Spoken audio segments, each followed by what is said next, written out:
Hey, everybody, welcome back to another episode of Comic Book Weekly. Happy New Year to everybody. Kat and I are here. Hopefully, Brant is going to join us shortly. I know he had some things that he had to take care of, but it's good to be back in the year 2022. This is actually the first time that Kat and I have talked in person. And since before the show, we've been super busy with all kinds of stuff. And we welcome you back, and hopefully you guys will be on board for the ride. We got a lot of stuff to talk about, a great amount of books to talk about as well. And yeah, we welcome everybody back. So, Kat, you got some news for us? We do. We have 3 weeks worth of news. So there is a lot to talk about this week. So hopefully you guys again enjoyed your break. And we are going to go into some, let's start with some media news. So first up, CBS and Warner Brothers has owned the CW for a very long time. Well, for a good amount of time now. And they're like, maybe we won't be doing this anymore. And the big question with that is what happens to all these DC TV shows, the Superman and Lois's, the Flashes, the Naomi's that just was premiered today, actually. So what's going to happen with DC TV? I will say, I'm pretty behind on DC TV, and I feel like for a lot of people, they've lost interest. So I don't know if it really matters too much. But I know for like the newer shows like Superman and Lois and Naomi, like those are newer shows, maybe that, those are things that people are interested in.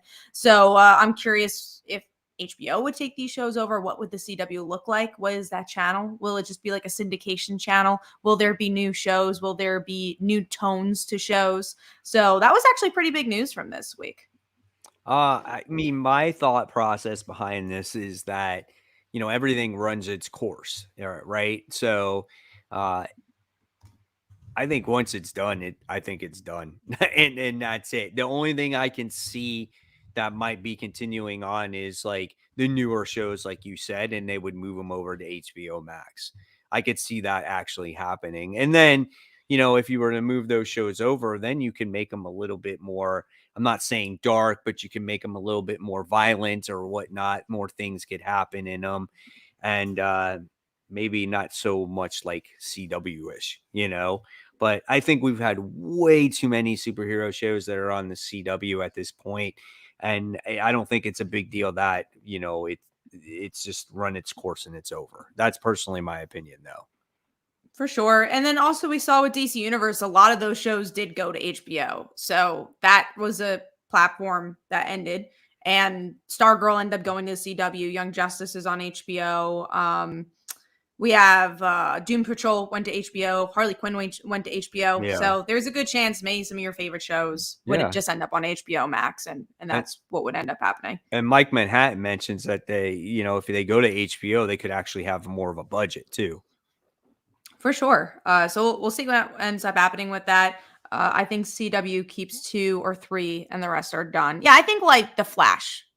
So like Tevia said, Flash could end. That's been something that's been going on for a long time. So I could see that ending. Sadly, I could see Legends ending because that's been going on for a long time. Even though I really do like that show. But let's move on to the next thing. So this actually had a kind of do with the Spider-Man movie, but at the end of the Spider-Man movie, so spoilers if you haven't seen Spider-Man, but their end credit was actually the Doctor Strange trailer. So they actually released that online. So even if you haven't seen Spider-Man, we have a Doctor Strange trailer, which honestly was a little disappointing. That was the end credit because at the end you want to know more about Spider-Man, you want to know what happens to him, but they decide just to do this trailer for Doctor Strange. But taking that away, I thought that it looked good. It was a nice surprise to see America Chavez. I didn't know she was going to show up, and obviously, it's even more connections to Young Avengers. People watched WandaVision. I'm sure are really excited for Doctor Strange. I'm excited for that aspect more than Doctor Strange himself. So I am Yeah. pretty interested in this one. Yeah, I'm excited for Strange as well. It looks like a phenomenal movie. I was also a little bit like I thought it was cool that they showed it. Like that was the first time you saw the trailer. But then at the same time, I was like, man, why couldn't like they actually had something that leaded into the movie instead of showing a trailer? I felt like it was kind of a cop out, right? Yeah, for sure. I wanted more about Spider-Man, but they're obviously saving that. Brandt's on Brands, I here. think coming I on got him. soon. There we go. There he is. Yes. Sorry, I was trying to edit the show, but y'all are live, so it wouldn't let me. So I'm gonna try doing it here while we talk. So we'll see if I can do it. If we can't, we'll just edit it. When we go post live, we'll add the thumb. Guys, the title is gonna be about the X-Men. So there you go. If you're curious what our title was gonna be this week, it is the X-Men, and we're gonna have a whole topic about it. Yeah, mystery stream. The mystery stream, indeed. So Brant, we discussed the CW possibly ending, and then we just discussed the Doctor Strange teaser trailer. So do you have any thoughts on that? I mean, the teaser trailer looked cool. It's been like a week since I watched it, so I don't remember what happened in it. But I still haven't seen Spider-Man, and I'm kind of thinking that maybe something's from that. So I don't know. I'm excited. The trailer itself was like the ending of the Spider-Man movie. That's like the end credit thing. Yeah, that's what I figured. If you saw the trailer, then you knew. Yeah. Yeah. So I don't remember exactly what happened in it. Like I said, I watched all that a week ago when I thought we were doing the show. So yeah, I don't know. It looked cool though. It got me excited for it. But yeah, CW thing. I don't. Oh, go ahead. Sorry. No, that was gonna be my question. The CW thing. I don't really have anything to add to that. It's just like, we'll see what happens. He's like, whatever. Yeah. I hate the CW. It's like good riddance. All right, I'm actually adding the thumb too. I'm gonna just say this. Willie just said, "How was your guys' holidays?" So mine was pretty good. Solid. I mean, we had a good time. Actually just kind of enjoying the time off and spending it with our families and stuff like that. It goes by quick though, doesn't it? It goes by too quick. That's why we needed the extra week. We were like, all right, we need one more week to kind of like settle in from the holidays. I had a pretty bad allergic reaction that's still continuing. So ongoing allergic reaction. But other than that, it was a nice needed break. Yeah, for me, I was sick during the whole holiday, but other than that, I mean, my brother came in and we had a good time with him and Lisa's family, and played some games and did that kind of thing. Didn't really go out much, obviously, with everything going on. But yeah, I think I had what they call here cedar fever, which has nothing to do with cedar or fevers, but it's an allergic reaction to a pollen from a juniper tree, and it's really bad in this area in the winter. And I think it hit me pretty hard because I've only been living here for a year and a half, and I haven't acclimated to it yet. So anyway, other than that, it was fine, though. It wasn't bad. It was just like a really bad head cold kind of thing. Yeah. We also have some comments about people's vacations. Tevia sadly got COVID. I'm sorry about that. I know a lot of people got COVID during the holidays. Yeah. So that was not fun. Mike Manhattan asks, allergic reaction to what? I'm guessing that you're asking maybe since Brant already said his allergic reaction. I actually had it to the booster shot. So I'm ongoingly getting it from the booster shot. So yeah, that's been interesting. Wow. So yeah, that's been fun. But I'm glad everyone, for the most part, except Tevia, had a fun holiday. And knock on wood, all three of us didn't get COVID. So that at least was positive. We all, two out of three had allergic reactions, but no COVID here. Right. Even though I think I was pretty close to almost getting COVID because the whole Falco clan had COVID like a day after I left. So I'm like, if I stayed here, I probably would have gotten COVID. But I'm glad I ended up seeing my brother. So I wasn't around them for that week. My brother had dragged his feet about getting, I mean, I probably shouldn't put this out there, but he dragged his feet about getting vaccinated, and he had just gotten vaccinated right before he came here.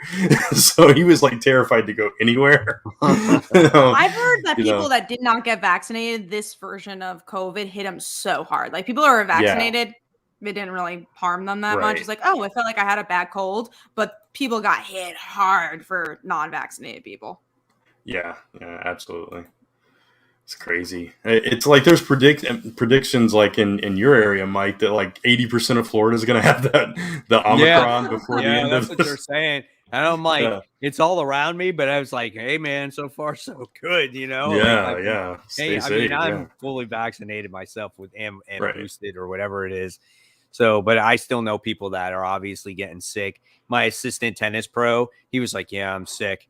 And I'm like, oh shit, but he had the flu. So I was like, okay. Yeah. But then my other assistant, he got COVID, and I'm like, just stay away from me, dude. Don't even come close. Don't And even come in my vicinity. he's been staying home. So, but we've been lucky. And then my daughter's friends are getting sick. Like, it's just all around us, and it's just, I'm waiting for it to just enclose on us, you know? Yeah. Oh no, it's so bad. It's just everywhere. But moral of the story is get vaccinated. You might get COVID, but at least it won't be as bad. All right. Well, let's get into some more media news here. So we also have, this was bigger news from a couple weeks ago. A gaming company is going to be taking over Dark Horse. It's just so interesting to see. The comic book industry has been shaken up throughout this during this time of, I guess, COVID, really.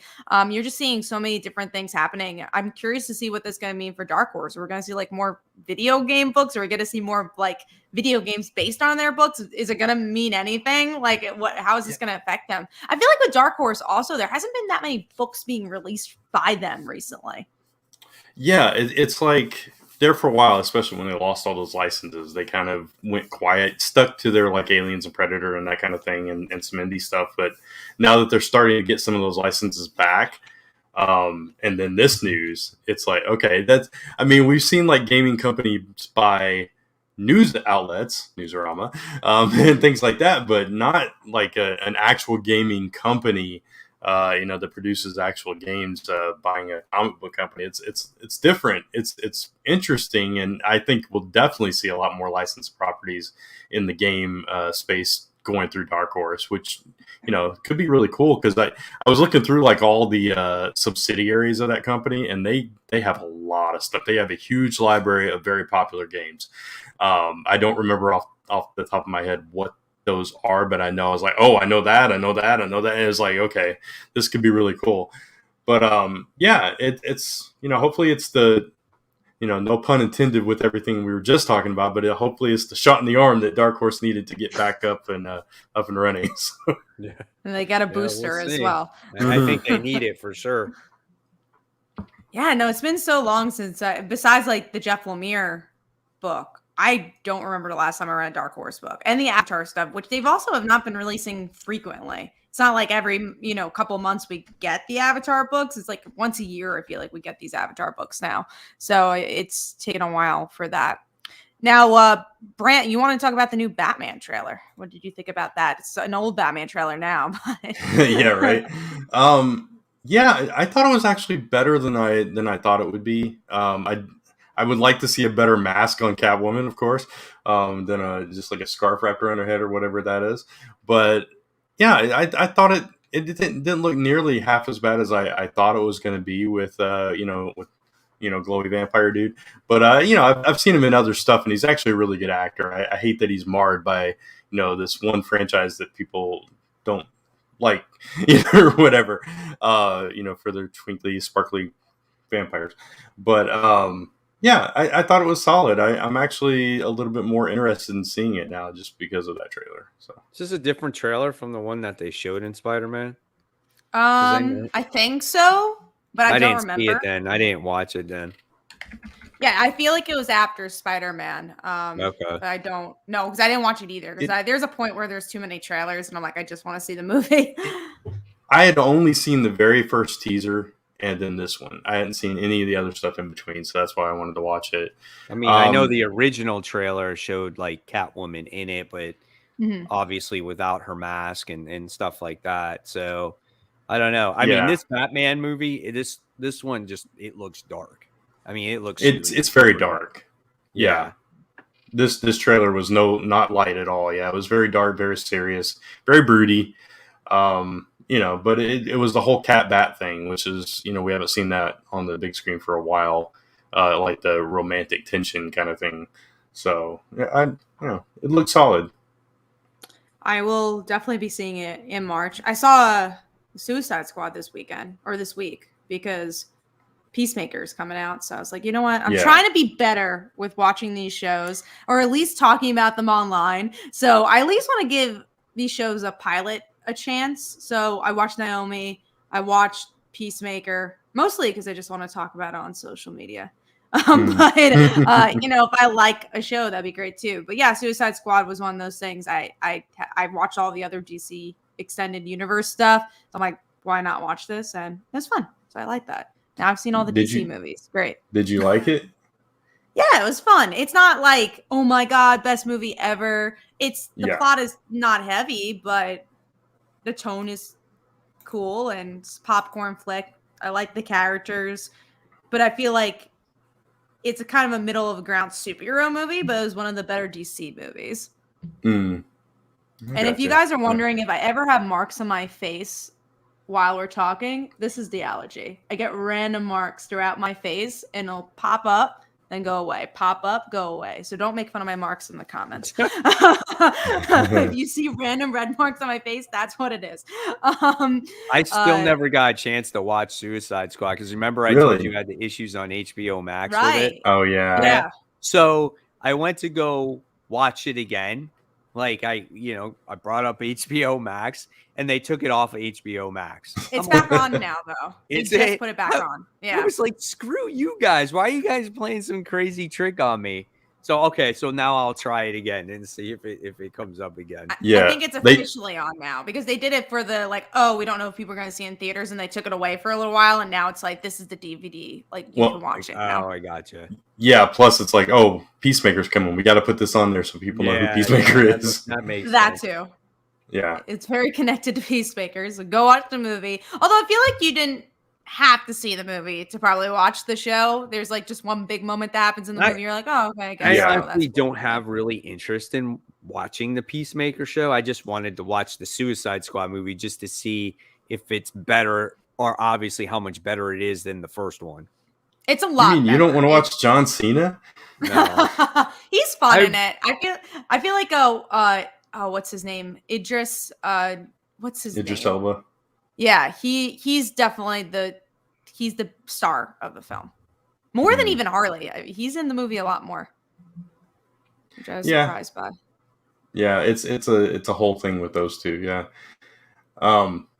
Changing topics just for a second, going back to the Dark Horse thing.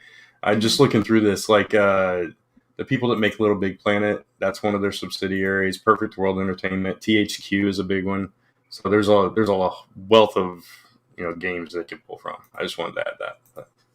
Which hopefully they do and make some cool content. Let's get into some comic news now. We've talked a lot about media. So first up, we got Tom King is already back on Batman. I know it's been somewhat of a long time, but also doesn't feel like it's been that long. So he's back, but this time writing a book about Batman villains. And I've heard good stuff about Human Target, and I haven't picked up that. So I don't think I'm going to pick this up. There's so much Batman, and we already got Tom King's Batman. I'm good. I'm not reading this either. And the only reason why I originally marked this off when we were going to talk about it was because of, I'm not reading it. Again, there's just so much Batman out there. And like you said, read Tom King's Batman, even though this has to deal with villains or whatnot. I don't care. I don't need to read it. Right. Yeah, and you say it's been a while, but he's still writing Batman Catwoman, which is still coming out. Oh, that's true. So, yeah, you're right. Yeah, and I have been reading that, which makes me not want to read this because it's getting, it's gotten to the point where I'm about to drop it now. So it's probably like almost over. But yeah, I don't think I'm going to be interested in this one, sadly.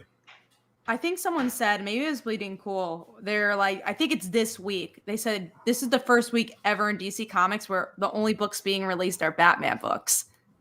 Oh, wow. Isn't that nuts? Yeah, I believe it's nuts. This coming week, or I guess today that happened. It was only Batman books. And that's like what's so weird is now, like, when we do top 5 panels or when we were doing the best comics of the year, I felt like I had so much Batman in there just because it's the only thing being released by DC. So that's why there's so much Batman. It's not like me trying to be biased.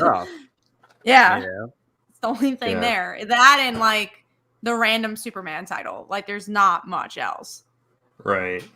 I'm looking through it now, and it's wow. It's like everything is Batman. That's crazy. So I know we're getting the most anticipated later, but just to run it out, we got Detective, we got Joker, we got Robin and Batman, Batman Urban Legends, Harley Quinn, Batgirls. I Am Batman. Future State Gotham, which is still Batman. Why is that That's- even still a thing? I don't know.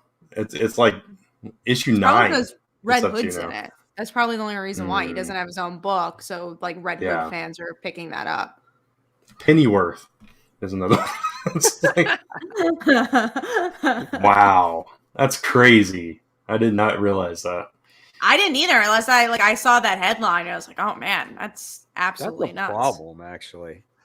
That is Yeah. definitely a problem Yeah. for sure. And now that they're just even more, there's the Black Label stuff, and they're just putting every creator on it. They're like, oh, Miss Tom King, he's back on Batman. And there's some creators I'm like, I do want to try that because it's Chip Zdarsky or it's Jeff Lemire. But at the same time, it's like, man, I don't mind reading that. Like, I don't mind reading Batman. I like Batman. I just want to see other characters get explored as well. Give them a shot. Exactly. Let's see some Teen Titans books. Let's see, the Crush and Lobo stuff. It was really cool that we got to see, a C-list character get their own book for a little while. It doesn't have to be an ongoing, just could even be a maxi series. Yeah.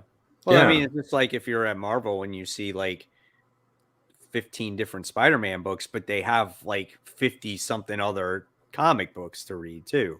Yeah. So There's so many characters they could pull from and do something with. Like, I just don't even get it. It's like the whole Green Arrow side of it. Just like, do they something. not have like the talent, the writers to do it? Like, That seems unlikely, right? I think it's mostly just like they're only want to do Batman. Because I am sure there are creators saying, here's my pitch for Shazam. And they're like, we don't want your pitch for Shazam. We want your Batman pitch. Which Robin are you going to feature today? It's like, yeah. And they say Stephanie, like, she can only have one book. Well, let's move on to the next thing, which is Godzilla vs. Power Rangers is getting a book. The only reason I want to talk about this, I'm not a Godzilla fan, but I think that's a cool franchise that they're trying to do. That's interesting that they got a kaiju type character who's going against the Power Rangers. They basically fight kaijus like all the time, so it kind of makes sense. And so Godzilla is no different. I hope Godzilla rips their asses apart and throws them into the freaking ocean. I hope it's very bloody. That would be really nice. I don't know if I'll pick this up, but I found it interesting. The TMNT one was such a wonderful surprise, so maybe this will be a wonderful surprise too. That's true. I don't know who's writing this though. Let me see who's writing Godzilla versus Power Rangers. Power Rangers. I think Is it Boom? I don't know but who this does is Godzilla. IDW and Okay. Boom. So they're Color teaming Fun up. is actually writing it. So that's interesting. Oh, Who's so maybe writing it? it'll be dark Yeah. because he's a horror guy. So maybe it could be a dark comic. And it's the artist who did He-Man / Thundercats and Batman / TMNT, which I didn't read either of those. Okay. Who was the writer? I missed that. Cullen Bunn. Oh, okay. Interesting. So that could be interesting. We'll see. So moving on to the next thing. Again, big moves. IDW's editor-in-chief is leaving. So what's going to happen to IDW? IDW's in a lot of trouble, though. Their company is just... I feel like they're not profitable. Like, if it wasn't for Last Ronin this past year, what money would they make, especially now that they could be possibly losing the Transformers and G.I. Joe and all that other stuff? Like, what else do they put on the table?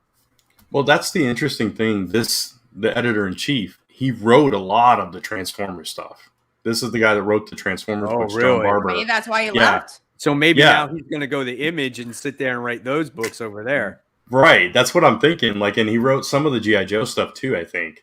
But yeah, But then he what wrote a would be big the chunk of difference that. then? Is if you Right. have the same writer, it's like it's just I hope a that's different not publisher. the case. Yeah. Yeah. I really hope it's not the case, because then I still won't read it. Then maybe he realizes that something is going to happen that could be very bad. Yeah, That too. that's true. I think I think we said this last time. IDW should just do more creator-owned books and find their own slam dunk, because it's so much money to do these licensed books. Yeah, and that's what they've been completely focusing on. Like, they still have the rest of the Hasbro stuff, right? Like My Little Ponies and that kind of thing. Mm-hmm. And I but don't think they've they even been have Star Wars anymore. They used to have at least the all ages Star Wars. I don't know if yeah they have no that anymore. I think Dark Horse got that back, the all Yeah. ages stuff. They've been trying to ride that lock and key wave as far and as wide as they could take it. Yeah, Right? they can. Dean B pointed out, and he said IDW has Kanto. Yeah. Yeah, Kanto is popular, but you just can't run a whole company based off of that one title, and it's not like it's out every single month. Yeah, You know? the only other big one besides TMNT, which is probably their biggest one, is Star Trek. I know they've been doing a lot with that, but I don't know how big that comic audience is. So. Right. So let's move on to Williamson. So Joshua Williamson, who has written The Flash in the past and is writing a lot of Batman now, is returning with a Rogues miniseries, which again, we were talking about a lot of Batman. I think it's cool that we're getting a side of The Flash that doesn't get a spotlight very often with a writer that's been doing a lot of slam dunks lately. So I am interested in this. I think I'll pick up the first issue for this one. Yeah, I'm actually excited about this. I haven't been reading Flash, but I do love the Rogues, and I love when they're focused on it. I think Williamson has really been doing some cool things, not necessarily with Flash, but in other areas of DC. So I'm hopeful. So I'll definitely try it out. I think that, again, with us talking about Batman, you're going to want to check this out because it's just something different. So you're going to be glamoring over something that's not Batman title, right? Or Batman centric. With one of their A-list writers, that's cool as well. So I'm interested to see what they do with that. So moving on, more Batman. Lex Luthor is wearing the Batman symbol on his chest. So we know we'll talk more about this week's Batman issue, but do you think Lex Luthor is going to become a Batman of some sort? I'm sure he's not. I think it's just a cover, but who knows with DC Comics? I mean, didn't he wear the Superman symbol at one point too? Yeah. I mean, it's just like he's just going through the list. I'm going to be a Green Lantern this week. Superman. He'll be Green Lantern. Yeah. He'll be Green Arrow. He'll be Shazam. Oh, he was Shazam, right? Wasn't he? Yeah. Like backwards. Oh, God, that's crazy. What was he called? I don't remember. How did they say his name backwards? But he was that in Forever Evil, wasn't he, or something like that? Right? Yeah. Alexander Luthor or something was that? Yeah. Or was he? I don't remember. Somebody was. One of the Luthors was for sure. Yeah. It's him versus like Lex Luthor versus Bruce Wayne just makes sense. On paper, it's interesting. Like, it is interesting. So, yeah. Which as far as him, go on. No, go ahead. I was just going to mention that Dean B actually mentioned Batman has a big problem. Unless it's a big story or first appearance, do you do a lot read the books? I think the whole reason why they're doing these Batman books is because a lot of people read the books. I think they sell for sure. Yeah. That's my opinion. I mean, I read them. I read everything. And I like them.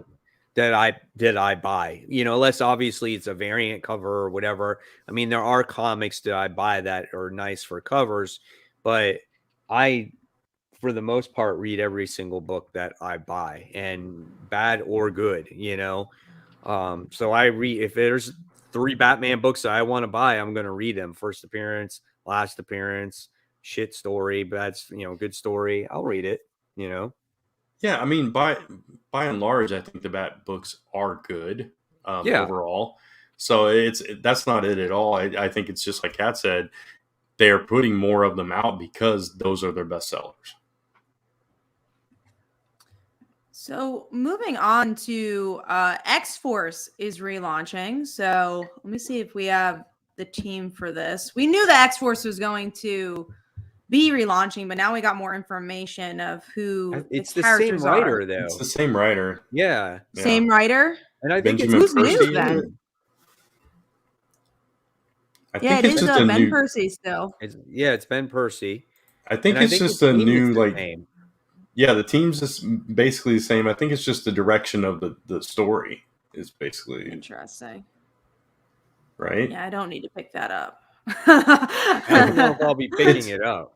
It's got a new artist, Gil. No, I dropped it before. I'm not gonna pick it up for the same old, Right.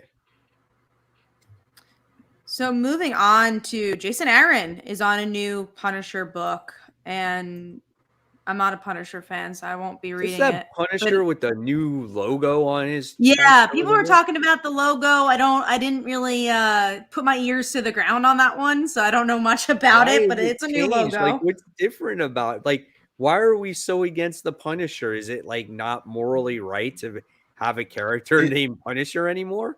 so I think he's in leagues with the Hand now. So like he's serving the Hand, and that's where this whole thing comes from. This Okay. new symbol and new thing. I think I don't know. I kind of skimmed the article earlier. Um, Something about he's serving their master, the Beast, or something. He's going to wear that new logo and don new armor for that reason, and some kind of shocking secret from his past. That's what this whole story is about. But I'm not a big Punisher fan either, so I'm probably going to skip this as well. Yeah, no, I'm good. Mike, are you gonna get it? I don't know. I don't. We haven't seen the Punisher in the longest time, and I just feel like this is some kind of excuse to get him in there. Um, I don't know. I'm kind of on the fence with it. We'll see when it comes out. So moving on, Spider-Man Beyond, the arc is ending in March. I have a feeling I'm so happy because I really haven't Right. liked it. But I have a feeling they thought it was going to be better than it is. Like, I think they thought a lot more people were Ben Reilly fans were like, oh my God, I can't wait. And then they realized, oh, this is not doing as well as we thought. Let's end it. They just have no idea what to do with that character. It's They have no idea what to do with this story. well, that too. But we'll get to it too. Yeah. We definitely will get to Spider-Man when we get there. But yeah, I'm happy, but also at the same time, like, will this really change anything? Does it even matter? It depends if you get a creative team on that book. Like they're ending it in One March. creative team. Yeah, they're ending it in March. So when the April solicitations come out, let's hope that they make a decision on what they want to do with the creative team. Until Yeah. And you what's so get that, interesting about the rotating creative team is that we thought we'd only have like 3 creators on it. There's been a lot more artists and writers on that book than that was initially announced. I feel like Kelly Thompson wrote like 1 issue. Yeah, I think Kelly Thompson might be part of the wrap up, which is good. So at least maybe it'll close strong. But yeah, I don't know. I agree with you. I think there have been a lot more people involved with this than originally planned. Yeah, so we'll see. Next up, another big news piece during the holiday break. Bendis is leaving Justice League in March. All right. What are we thinking? March is sounding like a good month. Yeah, March is definitely Right? sounding like a big turn. Did Mike pause? Either he's playing a great staring game. Yeah, he must have paused. I was wondering why he wasn't talking. Yeah, I thought he'd have more thoughts on Spider-Man. So I was like, oh Right. man, I guess we're going to be moving on to Justice League. So hopefully Mike will return and we'll get him back. But yeah, Justice League with Bendis. I haven't been reading Justice League in a while. Me either. So Yeah. I don't know if it really affects me, but I think the biggest news here is like, is he going to be doing more DC books or is he really just leaving to do his own stuff? Like, was this his last DC book, which is huge for DC? That means the whole exclusive deal, that was such big news. And he only did that, obviously he did a lot of characters in the short time he was there, but yeah, does he have plans? His imprint's not really there anymore. So I'm very curious. Yeah, I don't know what's next for Bendis. I'm more curious though. What's next for Justice League? Like, who's going to take that over? That's what I'm going to be watching and seeing if it's because I want to be able to read a Justice League book just like I want to be able to read an Avengers book, and I've not been enjoying either. So, but as far as Bendis goes, like you said, his imprint's not there anymore. I don't know how long his exclusive deal was. Like, if he's still got time on that, if they're going to put him on something else or. It'll definitely be interesting to see. And Mike said he'll be back. He just has to charge his computer. So I checked. Okay. I was like, what happened? Yeah, we'll ask these bigger questions to Mike when he returns. Let's actually do some stuff that he didn't mark down. So an ally is going to die in Thor issue 750.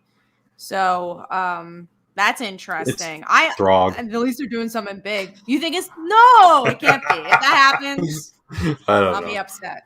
Who do you think it's gonna be? That's a hard call. Like, there's a number of ways you could go. Like, there's Angela, but that's not really an ally; it's family. So there's Sif, which they've completely changed her role. But are they going to do that? Is what's his name going to come back?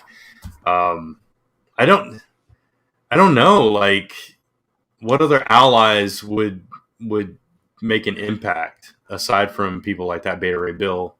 Like, if it's one of the Warriors 3, it's like, is that really going to be that big of a deal? They're not going to kill Jane, No. So I think it's got to be like Sif or somebody of that caliber to make that kind of impact. Sif or Beta Ray Bill are my bets. I think those two are really good bets, and I hope it's one of those two. I think Sif has more of a presence in this book, so I could definitely see Sif. Yeah. So I don't know. It'll be interesting. It'll probably be nobody. It's like it's Boron or somebody we don't know that much about. I would not be happy with that, but I'm glad that they're celebrating the 750. I think they're bringing back like Tom DeFalco and Ron Friends, which I'm always happy to see them. So and Walt Simonson too, I think. Yeah, so it's gonna be a big book for sure.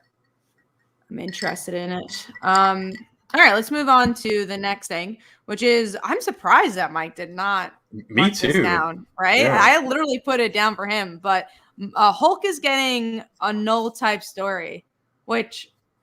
No thanks. I'm upset because I really like Tawny Cates as a writer, and I do think he's a writer that you have to like get into a couple issues to realize what he's doing. But I don't need to see that story again. Like Null was fine; he was a good enough villain, and I like that story. But I don't need to see it for Hulk. I am the exact opposite. I have not been excited about this Hulk run. Since it started, and I was kind of bummed because I was hoping it'd be better and to be something to bring me back into Hulk. But doing a story like this might actually get me invested. And I don't know exactly what kind of villain this is going to be. What kind of attachment it has to the Hulk or the Gamma, whatever. But it'll at least get me interested enough to check it out. So, yeah, I will try to keep reading Hulk for the time being, at least until that issue. I don't see myself dropping it unless I'm really disliking it. All right, let's move on to the next thing, which is Ryan Parrott is leaving Mighty Morphin Power Rangers, so he's still writing. Right, because I like that one more than I like Power Rangers. Right, and obviously he's been on this book for a really long time. He does have his new Radiant Black Connected book, which I'm so excited for. Yeah, but it's sad. But the writer who's writing it is the guy who's doing the Mac Room, who's doing the other Radiant Black book because he's a really good friend with Kyle, and like that's how he got into comics. So he's taking over Power Rangers, and he got into comics because he did a Power Rangers podcast and became good friends with Kyle. And Kyle took him under his wing. So if anyone's going to take over, I think that's a cool person to have, like someone who's like such a major fan of Power Rangers. Yeah, absolutely. So that gives me a little bit more hope for it going forward. We've talked about this many times. I'm not a huge Power Rangers fan, but Ryan Parrott's writing made me a Power Rangers fan. And so it was kind of sad to see him leaving the Mighty Morphin. But if it's in good hands and it's still a solid story, that's got me hopeful. And like you said, the Radiant Black stuff is just, I'm so excited for everything around that. So kudos to him for that. So. And he's still writing Power Rangers. He still has one other book that he's writing, so he's not leaving the franchise. He's just leaving the better book. 2 books. He's just leaving the better book that I think his voice fits really well, and I think his voice fits the other one too. But that book, I was like, man, it was the roots of what he did with Go-Go, which I always recommend for people that have never even watched Power Rangers. I think it's such a good run, and a good book, and it's just high school stuff. But anyways, let's move on to the next Avengers event, which is Avengers vs. Eternals. So, what are we feeling about this? I don't even remember why I marked it. There was a reason. I remember looking at it and be like, "Oh, I'll mark that to talk about this." And Probably just another because reason to drop Avengers. That was because why. they teased this in Timeless. That was the only reason, because we were talking about last week. I was going to tie it into the whole Timeless thing because they did kind of tease this whole Judgment Day thing in there. And I thought it was interesting the way that they structured Timeless, and it felt big, and it felt like big things were going to come of it. And that's, because of that connection to it, it was like, okay, maybe I'll check this out for that. But I haven't really liked what they've done with Eternals. I haven't seen the movie yet, but I haven't liked what they've done with Eternals in the comics. So it doesn't give me a whole lot of hope for it. But, I still might check out like the first issue or whatever. Mike, we tried to talk about things that you didn't mark down. So the things, Okay. obviously, we still had the Spider-Man stuff. You had more to say. We talked about Bendis leaving Justice League. And we were surprised you didn't mark down about the Hulk Null story. The what? Hulk is getting a Null type story. Oh, really? I probably just missed it. Yeah, he's getting a new villain like Null. Oh, okay. That's kind of cool. I mean, chat. I expect something like that to happen in the Hulk. So I'm looking forward to that series just in general. And I think based off of the latest issue that we got, or issue 3 is getting ready to come out, I think next week, not tomorrow, but next week. I think the story is just getting started there. So I'm looking forward to it. I'm on board with that book. Cool. So we have a question from New Type JB Lee, who gives us a $5 super chat. So thank you. How come Ben Reilly does not work as Spidey in your view? He has been seen one of few good parts of Clone Saga is because Kane became appealing. I just think because they don't have a direction for the story. It's not nothing, no beef against Ben. I think he's cool, but story is just not rolling for me. I just don't think they don't know what to do with him. Like he's the same as Peter Parker, right? Except he's got like different color hair. And it's just like, well, what do we do with this guy? So we'll just randomly insert him in the Amazing Spider-Man book just because, people think he's kind of cool or different, but he's really not different. He's kind of the same, They tried making him different. No one liked it. Yeah. I mean, even his girlfriend is the same. Like his girlfriend is a redhead. Light. But doesn't have a personality. Not much of one. Yeah. Right. And it's just like, I feel like for him to kind of come out of nowhere in this story and try to be impactful to an audience, I don't know. I just think you're asking for failure. It's like, oh, we haven't seen Ben Reilly in a while, so let's just get him in here. You could have used, there's so many different Spider people. Why did they think Ben Reilly was superior Miles Morales? All the other ones. Yeah, and we talked about that before too. Miles Morales would have been perfect for this. But if you didn't choose him, you could have chose Jessica Drew, right? You could have even gotten Gwen Stacy from the alternate universe to take over. I mean, you could have done so many other different types of things, and they're like Ben Reilly. Okay. I think for the story that they were telling with Beyond, Riley made sense, but I'm not saying the story's good. The story hasn't been that great. Right. But he's the one that would tie himself to a corporation and kind of take over because of what he did as the Jackal and all that stuff. I don't like that version of Ben Reilly, and I love Ben Reilly as a character. And when he took over for Spider-Man before, when Spider-Man was like, I don't know if I'm the clone or whatever, you're doing a better job. And he goes off on his pilgrimage or whatever. That was a solid story, and Ben had a solid run, but it was just like reading Peter Parker again. Right. He is virtually the same character. He's got the same memories. Right. Yeah. Yeah. So it's nothing against Ben. It's just the story they're telling with him just doesn't work. And I agree, they could have taken any of the other Spider characters and had them take over for Peter and go in a different direction. It would have probably been better. Even if they had done Ben in a different way than this particular story, it might have been better. Mm-hmm. So, Mike, did you have opinions on Bendis leaving Justice League?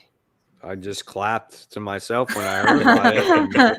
I was like, great, because I want to buy Justice League. We need books like Justice League. We need books like Avengers, And we just need the right writers on these flagship books. They should not be books that you should be dreaded reading, and God, I hope we can get a consistent writer on Justice League. When Robert Venditti wrote those few issues that he wrote, they were really well done. Like, I loved them. And then Bendis came around. So looking forward to seeing whoever takes it over, though. For sure. You basically said the same thing I said, almost verbatim. So, Mike, you also wanted to talk about Avengers versus Eternals event. So, what are your thoughts on that? I think that it could be a cool event. I think the Eternals need something I think it was pretty much a big flop in the box office, and I think they need something for people to get excited about, and maybe them crossing over with the Avengers might be that. Who's the writer of that, though? Do you know, or is it just they know there's an event? Oh man, I actually don't know. Let me see. Judgment Day. Yeah, That's what I it's don't called. remember. I think it might be Karen Gillan. Kieran Gillen, yeah. Kieran Gillen's right. Okay. I mean, it could be good. It's just we need a good Eternal story. They've had a bunch of Eternal stories, and I don't hear any good things about them recently. And I think it's just because it has to do really with only the Eternals. But maybe with them crossing over with, Avengers or something else, it could be cool. So I might give that first issue a try. All right. Well, let's move on to new Radiant Black titles. So we talked about the new spin-offs, but now there's even more to Radiant Black. Radiant Yellow's getting a title. Radiant Red's getting a title. I mean, I hope they don't spread themselves too thin, but hey, I'm excited for more Radiant Black. I think it's interesting that Image is doing their own superhero universe at this point. I think with it's Radiant cool. Black. Yeah, I think it's cool. I mean, you're getting that with them, you're getting it with Spawn, and you're getting it with I think Geiger as well. And why not? Why not have more superhero stuff in that universe? And there's a lot of stories to tell with all those characters. And maybe that's why we got introduced to Radiant Yellow and Red and all those other characters, so they would get their own books and tell their own stories, right? So I'm looking forward to it. I'm very curious to see how it could cross over or what event they could have. Again, yeah, I'm excited. Yeah, and I think it's cool that they brought in other creative teams to kind of take these on too, and then so that speaks to your spreading thin, because he's literally just building this whole little mini universe, which is cool. It's something I think all comic creators dream of, having your own little shared universe, and it's just cool to see, especially with really neat characters that we're really enjoying, and gorgeous art, and just connecting these in these ways. I'm excited to see the background of some of these characters and kind of where they take this whole universe. Absolutely. So next up, we have, speaking of Image Comics, Jeff Lemire has officially announced that he is doing an exclusive deal with Image Comics, which I'm guessing is also kind of connected to the Substack stuff. That I think he's doing the Substack subscriptions. But that's interesting because Jeff Lemire honestly was kind of all over the place. He had Comixology Originals. He literally just did a Dark Horse book. So that's pretty huge news that he's only going to do Image Comics. And cool that we're going to get a lot of his books physically if they're doing that digital stuff with Substack. At least we know it's going to be with Image as well. Good for him, though. I mean, it's about time that he's landed a big-time contract. I think he had a phenomenal 2021 year, no matter where or what story he wrote. They were pretty much all really well done. So I've enjoyed a lot of this stuff, like his Batman and Robin and Batman title is really good. His Primordial title is really good. I think I remember seeing someone, was it you, Kat, that tried the Swamp Thing book, but you dropped. You said that you were going to drop it. Yeah, I did try it. You did? I and I'm not a Swamp Thing fan, but I loved the horror-esque aspect of that book, and just the atmosphere was good. Yeah, how he told the story and whatnot. So again, that was another book I was attracted to from him. And I think, when it comes to independent titles when it comes to him, I think that's where it's at for him. May's book was really good back in the day. Trillium was really good. Everything he does is good, man. I think, and he's just getting better. Yeah, I agree. I feel like he's a writer that every year has gotten better as a writer. Architectural foam panels and columns as Black Hammer universe headed to Image. That would be interesting. Maybe. I mean, it was part of Dark Horse. Yeah. That article, I just skimmed it real quick. That article said they think it's going to stay with Dark Horse, but I don't know how that's going to work. So maybe he just won't write stuff for it, because maybe he'll bring other writers to do it. I don't know either. I don't know much about Black Hammer to give that answer. Yeah. Oh, Mike Manhattan writes to me. He says, you would like Gideon Falls. It's so funny that you mentioned that. I did not read Gideon Falls when it first came out. I read the first trade. I really enjoyed it, but I was so far behind, like I could not catch up to it. So I do want to get the other trades and read it, but I loved that first trade. So Mike is right. I think I would really enjoy that. And I've heard nothing but great things about that series. Yeah, I remember when it was coming out, like every single time I went to the desk area of like the register of my comic book store, the cashier is always like, man, gotta read Gideon Falls. Gotta read Gideon Falls.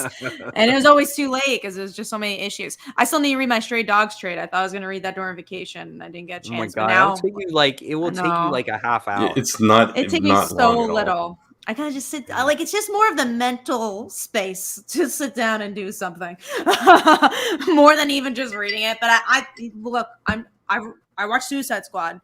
I'm getting there. I'm catching up on things. I watched all Hawkeye. So oh, wow. I'm getting there. Nice. Yeah. I'm doing stuff. I was done with that series. Like when that last episode dropped, I was like, I'm on it. Yeah, same. Well, I was spoiled for so much. That was one of the worst things about waiting. At least with WandaVision, I feel like people were a little bit more courteous, where not everything was spoiled. But Hawkeye, literally every big moment I knew was going to happen. I didn't get spoiled. I avoided all that stuff. I avoided all the Spider-Man stuff until this past week. And then did you just mute it? You didn't see it on your feed at all? I would just, as soon as I saw it mentioned, I would scroll or dismiss from my phone, swipe it off. That's or whatever. I do. As soon as I see like a title mention something, I'm just like, whoop, I'm off of it.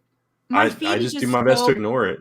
Yeah. Heavy with it though. A lot of times it's like it's literally like in a headline, like, this person is in Hawkeye. I'm like, oh God. Or they'll just show a picture. That was one of them. There's one of the big characters that showed up in Hawkeye, and I literally just saw a picture of him. I was like, come on.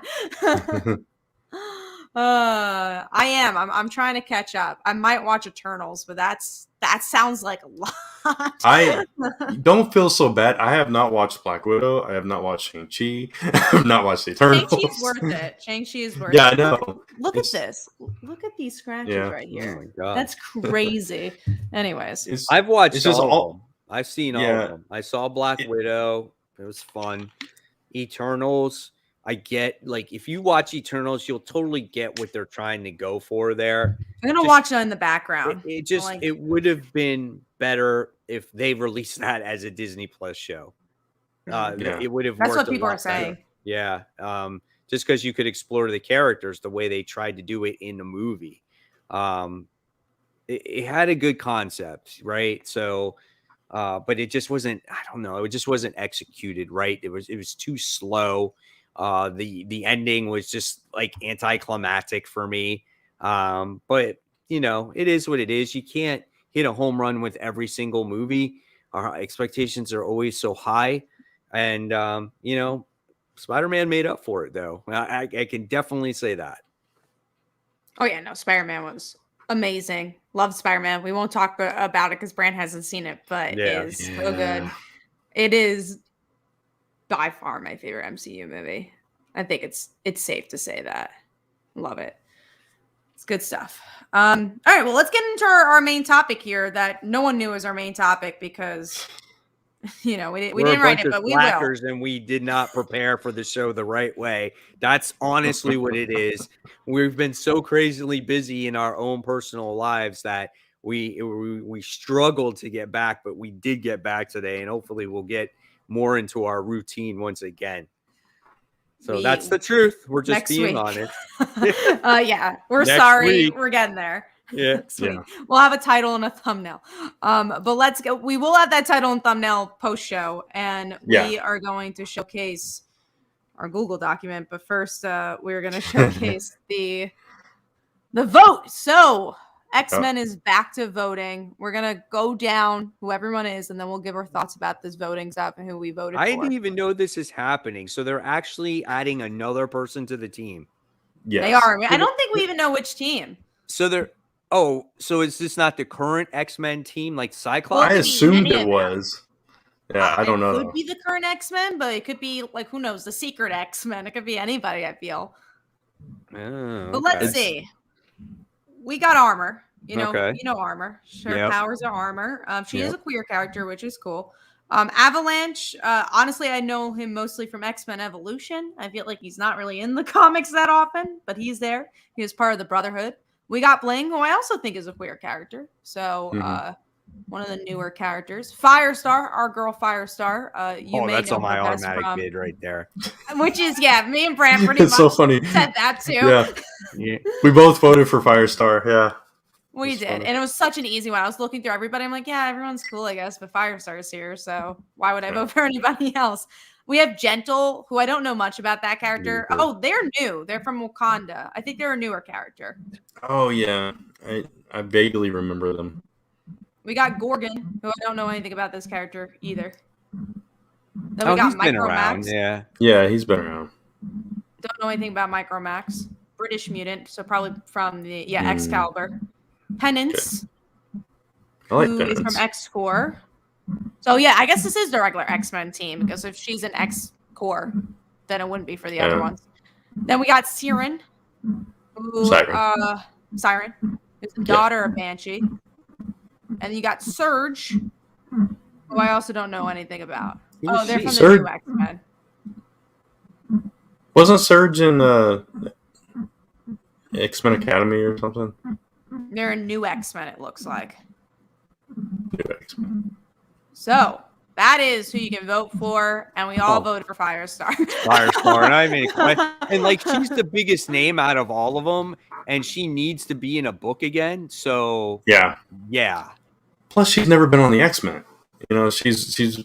I think the only time was that where they were bringing in teachers for the school, and like they even brought in like Peter Parker for one issue. That she is the most popular out of all of them, so I think she should automatically. She should get that bid, right? Yeah. I mean, who's gonna vote for freaking Surge?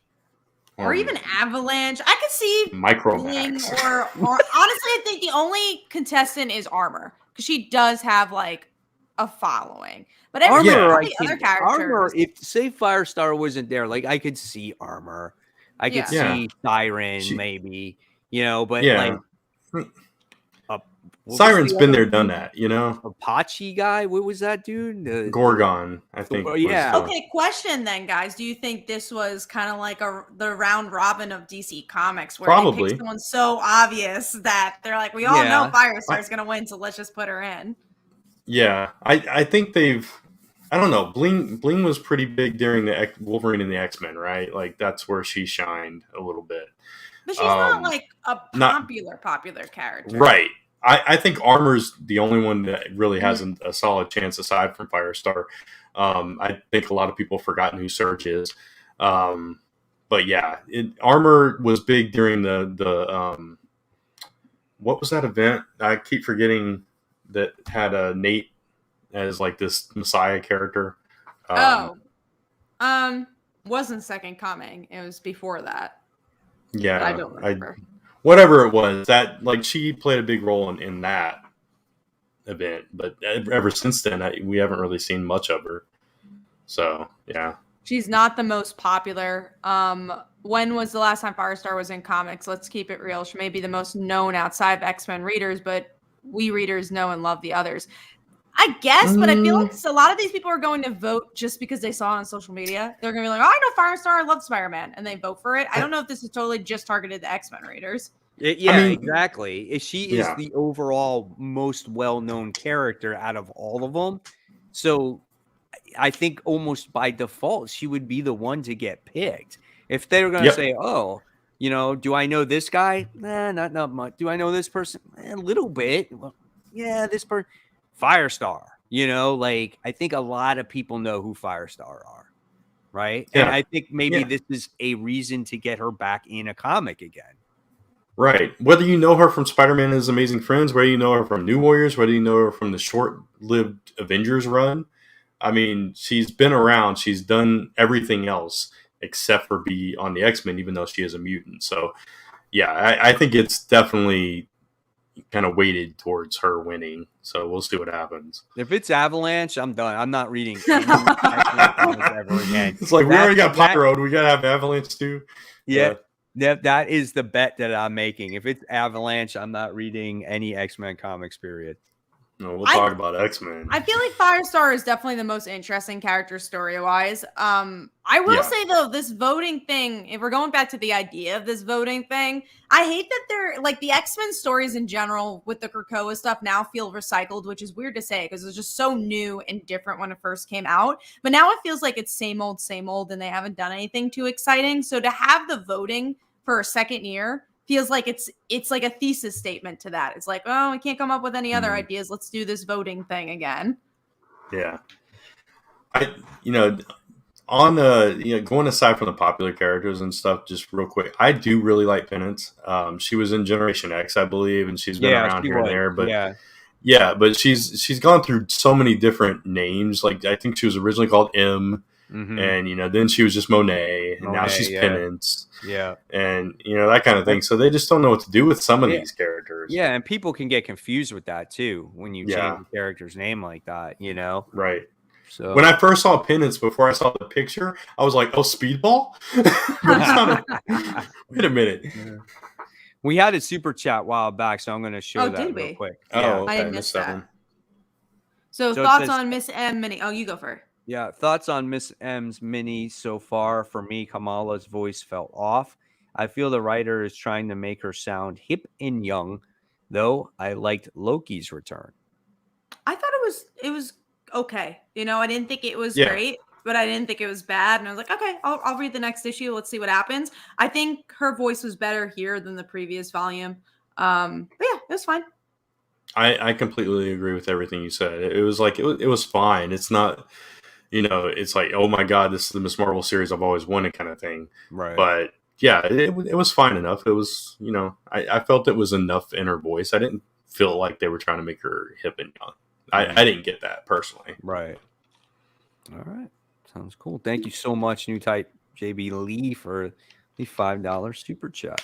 Yeah, thank you. We appreciate it. And we'll be talking about Miss Marvel again next week because that comes out. Issue 2 comes out tomorrow. So let's get into I don't think there's anything to announce this week for Kickstarter stuff. We'll have more stuff to announce in the next couple of weeks. We'll announce pre-launch pages and stuff after the show, but there's nothing live right now. So we're going to go straight into the comic books. Yes, comic books, which unfortunately I didn't read all my comic books because I've been so busy these past couple of weeks just redoing my house, and it's been crazy, man. I don't think I've been to so many furniture stores in my life, but I did manage to read enough, at least the important ones, most of the important ones anyway. So let's talk about Detective Comics issue 1047. Just to let you guys know, there's spoilers if you have not read your comic books yet. And actually today, Detective Comics 1048 came out. So some of you probably already read that, but we're not talking about that. We're talking about 1047. Detective Comics is a weekly comic right now.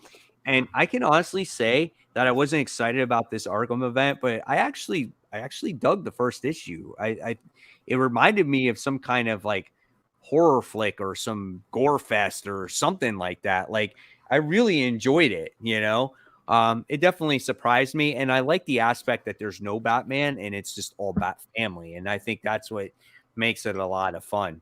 But I'm going to ask you a question. What do you think about building a fucking tower in the middle of Gotham with a bunch of crazy people in it? You think that's the wisest decision to make?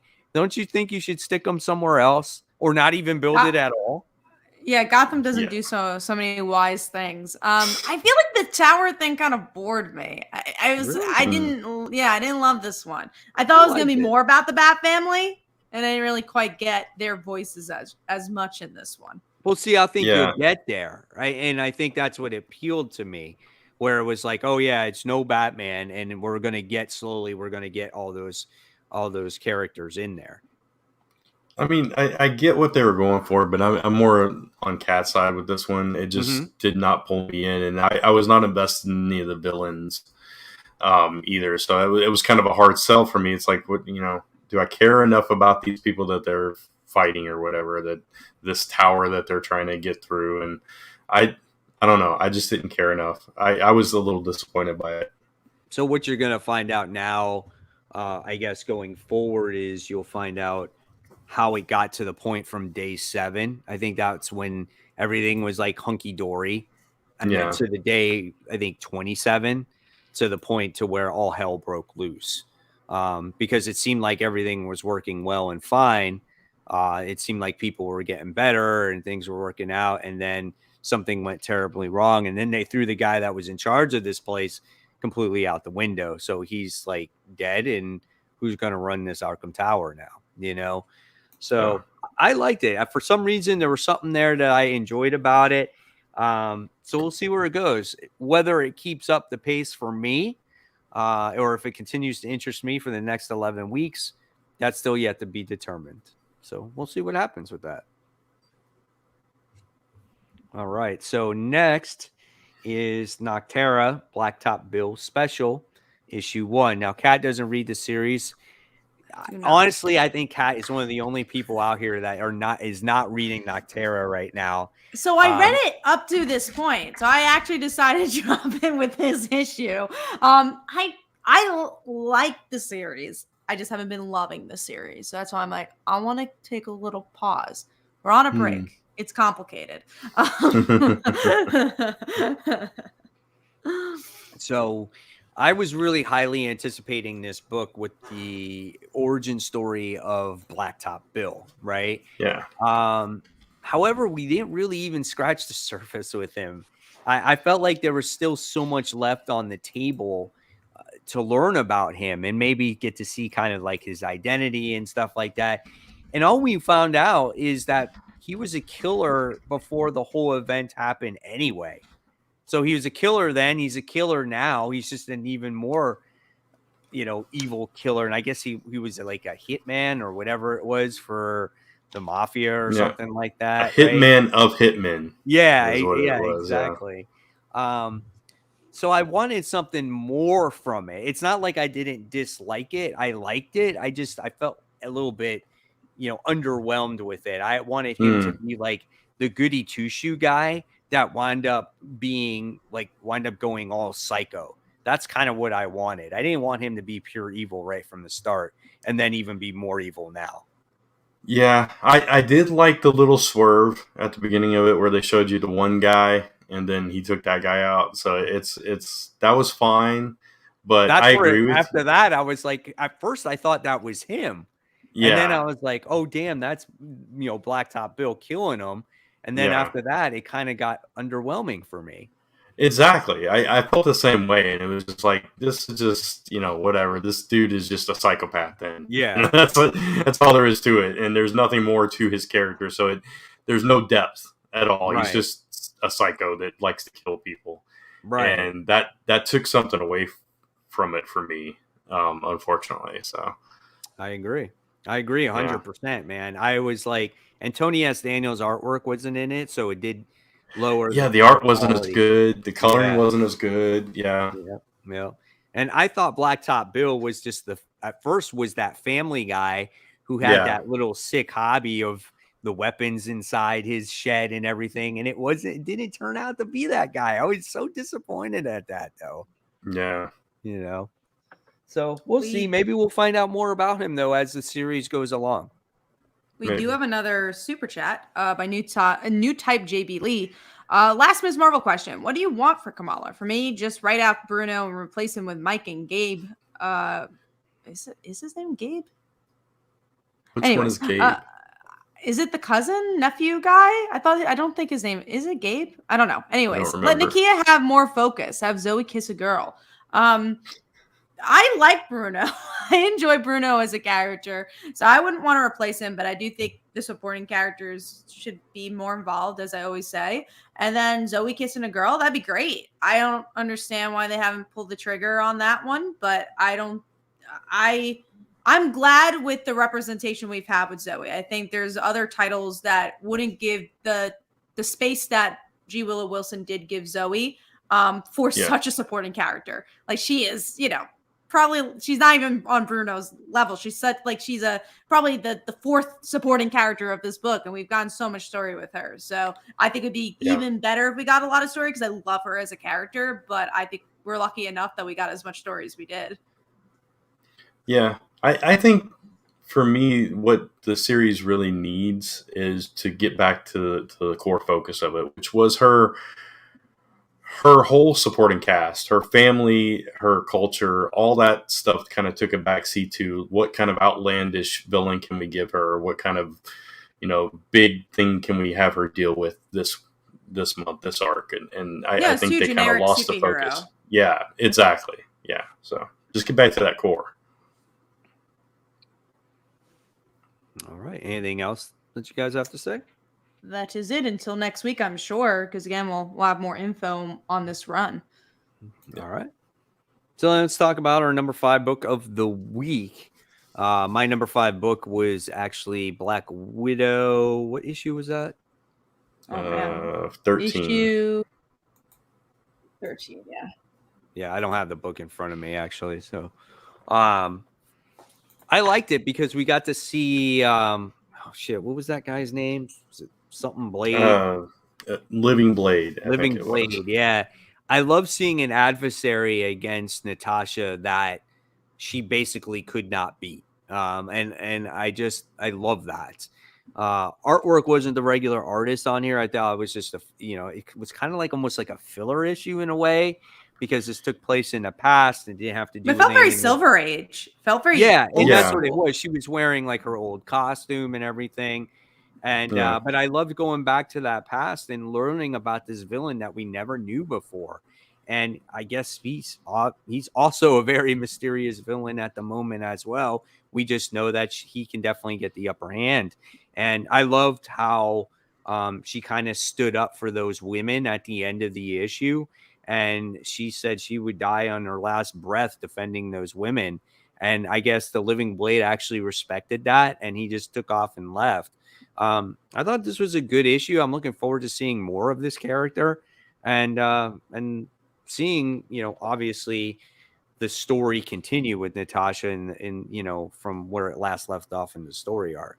But I enjoyed this one. Yeah, it was mostly an action issue. It felt a little fillerish to me, but it was fun. Yeah, it was. It was. Yeah. And again, I didn't read all my books, so this is obviously, this was better than Noctera, and this was better than Spider-Man for me. So yeah, and I don't know. It was the filler aspect of it and the change of art. The story was fine. The way it's tying into what's happening now is fine, but I was just like, okay, it is what it is. But yeah, it was fine. All right. So what was your number 5, Brent?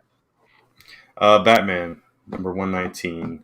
And largely because of the backup story, but I thought the lead story was fine too. It's the whole thing with Lex Luthor and all that, with the Batman Inc. stuff. So kind of the battle of the minds with the two very smart people with Bruce Wayne and Lex Luthor, and so that's got me intrigued. What's going on with the murder mystery there, and why he can't see now, why his eyes have gone black. And then, of course, the backup story with Gotham Academy's Maps, who I'm really hoping becomes a Robin, because that was just great. I loved every part of that. And I was a big Gotham Academy fan as well. So it makes perfect sense for her character. I liked actually reading a backup story because I tend to skip them. Yeah. Because I'm like, oh, I don't really care about this character, but I do like Maps, and I think she was cute here, and it was a cute story. I liked Batman a lot. I really liked this run so far. I liked his interactions with Lex Luthor. I liked the build-up. I like that Lex Luthor knew he was Batman. I thought that was interesting. Artwork's really good. I think it's been a really solid start to this this run. Absolutely. Yeah. I agree. I enjoyed this. I enjoyed this one a lot. I liked how Batman was affected by the abyss. Like, we don't know what kind of like this power set or something that affected Batman to where all he sees now is this darkness, you know? And I love how this character got the upper hand on him, and we kind of don't know where he came from. And he kind of blames Batman for the reason why he is, you know, he is here and whatnot. So, you know, again, we've seen a lot of new characters in Batman recently, but it's not about just the character here. I just feel like the introduction to the story is just as solid. And I agree with Kat here too when it comes to Lex and Bruce. I thought that was pretty interesting to see, kind of like who gets the upper hand on this mystery and whatnot. So I enjoyed this book too. I think it's off to a great start, and the artwork is gorgeous in this too. Yeah. All right. Anything else on Batman? I'm good. All right. So, Kat, yours was because mine was Spider-Man, because there wasn't many books I loved this week. And I was like, all right, I felt like this one had potential, and I liked the art. Like, I like the idea that it was, you know, someone who used to be Superior Spider-Man going up against Ben Reilly. I just don't think that potential was fully tapped in this issue. I didn't love the issue. Just kind of out of default. It was number 5. Yeah. So the only thing that made it different was because he was after some super secret plans or secrets that the Beyond Corporation has that Dr. Octopus feels that are his, right? So besides that, what was really different in this issue that we haven't already read like 6 other times? That was my problem with it. He's there. Just that Dr. Octopus is there now. Yeah, right? that was really it. It's like Maxine comes in, says you're my employee, you're my asset, you do what I say, yada yada yada. Okay, I got to do what you say, but I'm not happy about this. It's the same thing. It's every issue. It's the same. Yeah, it's rinse and repeat. It's like Marcus gives him the mission, and he's just like, Ben kind of cries about it for a little bit, and he's like, well, you know, you're very important to us, and you know, you got to do this. And he's like, okay. And then they fight. And then it's like, we've done this with we did this with Morbius. We've done this with Kraven the Hunter. Now we've doing this with Dr. Octopus. And it's the same thing. We do this fight and we do this battle. And that's that. They also did it in the last issue with Miles Morales with that random character that they fought, that plant dude. Remember? Yeah. So it's the same thing. And it's just like, and Maxine always gives him the you know, the slap on the wrist and, you know, threatens him like, well, what happens if we have to reboot him or something? So it looks like that if he continues to disobey, it looks like they're going to wipe his memory. I think that's what's going to happen just in general. Yeah. And then he's going to be an absolute nothing at that point. Again. So, and the next issue that comes out, and I think not tomorrow, I don't know, does it come out again tomorrow? I think so. I think so. Yeah. So the issue after tomorrow's issue, I was doing my top 10 most anticipated. It says that the next issue is going to shake Spider-Man or Ben Reilly to its core, and it's going to be an issue that you will never, ever forget. So excited. Okay. Is that Red Queen showing up in that issue? Yeah. Who we already know the identity of? Nope, it's not that. Oh, so someone else is going to shake things up. Where have You're I heard that one the story before? Forever. Like when you think of a Spider-Man story that you remember forever, what is one that you remember? Oh, one that I remember forever. Yeah. From like an emotional standpoint, Just I think Flash anything that you Thompson's loved. death was really good. I Which think one? Flash Thompson's death was really Yeah. good. From That was a Superior really good issue. Spider-Man, Yeah. right? Honestly, So, Superior Spider-Man in general was very memorable just because it was so yeah. different. Yeah. I What could about go you, with Brant? that. What's a memorable story for you? For Spider-Man, Yeah. man, I mean, So many, right? there's so many, right? Like first appearance of Venom, the I don't know, like Gwen Craven's Stacy's finding out he dead. might be a clone. Gwen Craven's Stacy's Last dead. Hunt. Craven's Last Hunt. Yeah. So just all think of these. that. Like, just make Craven's Last Hunt like the story. Will you ever forget Craven's Last Hunt? And that book was made how many years ago? Right. Right. Yeah. So when you But this sit book we'll there never and you forget. claim that this is a story that you will never forget in your entire life, Right. that's pretty big talk right there. Yeah. There's some books I read on Wednesday, and when we get onto the show, I've forgotten what happened. Right. It's like, I mean, and it could be one of those where you never forget it because it's bad, like One More Day, you know? Even Alpha. Like, Alpha's a good example of that. Yeah, Alpha, we still remember Alpha. And yeah, like I said, it was so bad that you can't forget. But Yeah. when I look back at it, I was pissed off at when Peter Parker died and then the Superior Spider-Man came around. But when I look at now, what we have gotten since then, yeah, Superior Spider-Man's looking pretty darn good. It had a lot it was different. It had guts. Like, I think that's the biggest issue is that even though Ben Reilly has taken over as Spider-Man, it doesn't feel gutsy. It just feels like it's there. And we're just reading it because we like Spider-Man, but not because we're enjoying the story, which sucks. Like, I want to love Spider-Man. So I was just looking through it just as a side note. Every single week through March 16th, we are getting an Amazing Spider-Man book. Only 2 of those are Dot Beyond issues. Oh, really?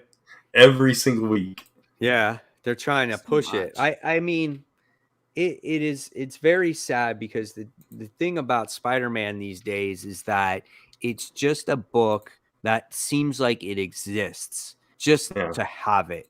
And there's nothing at stake. There is nothing where you're going to sit there and say, oh my God, is Spider-Man going to live today? Or what is he losing today? Like, there's nothing there.